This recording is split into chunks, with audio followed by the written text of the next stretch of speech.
why democracy is the most destructive thing that have ever come to Africa. We have to take a different approach.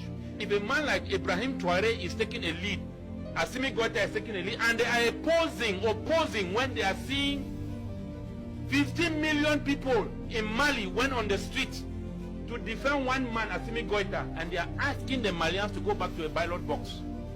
And when democracy, they have made us to believe that democracy is looking for the majority. 15 million people out of a population of 18 million are on the street saying we want Assimi Goïta, and you are telling them to go back to the ballot box through democracy.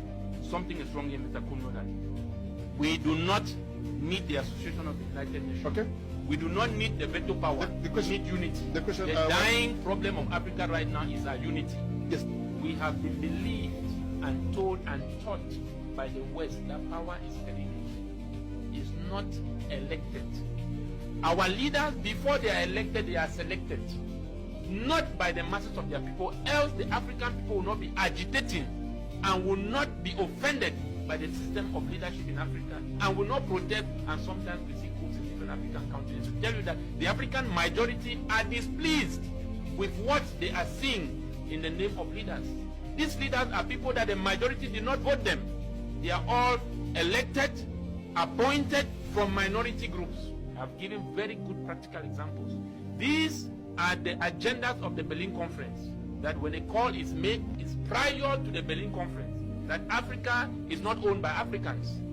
It's owned by the West that have shared Africa among themselves and put in a system by which the Africans, if they are going to manage themselves, must use, which is a system brought in by the Europeans, which is, for example, take example like a country of Cameroon. We have over 300 to 400 political parties. Indirectly, you have given power to the ruling party.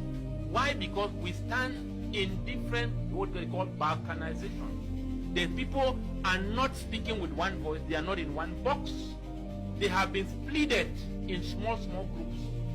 And it is in this form that we want to be looking for leaders who, at the end of the day, will keep their party politics, we keep their party ethics, and will protect the interests of the one who has brought them their democracy for their own advantage at the detriment of the masses. So an individual will not leave a minority group and go to the World Bank and take money to endebt a whole nation. We are not that stupid, Mr. Akeboland.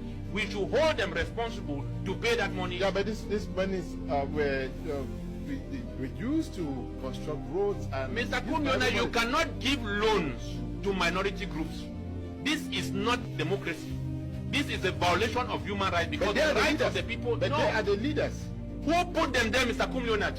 These are not the masses, and this, we talk about the human rights organization at the level of the United Nations. They are unable to protect the rights of the African people.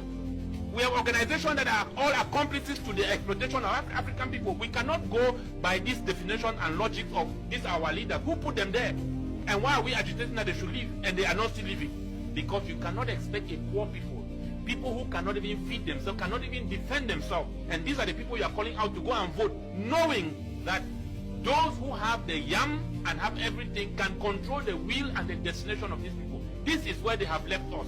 That we should practice democracy. At the time they brought in America, they have built an empire, built a legacy, built an economy. We are underdeveloped. We are living in poverty. And you bring us the same democracy is to kill the African people.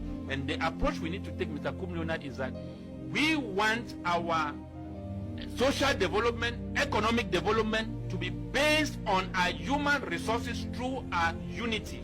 With the African Americans that are in Africa, we should be able to build alliances, means by which we are able to educate ourselves, come together in order for us to build an Africa for Africans.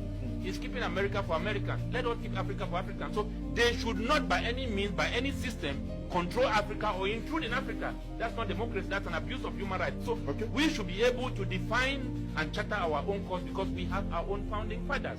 We have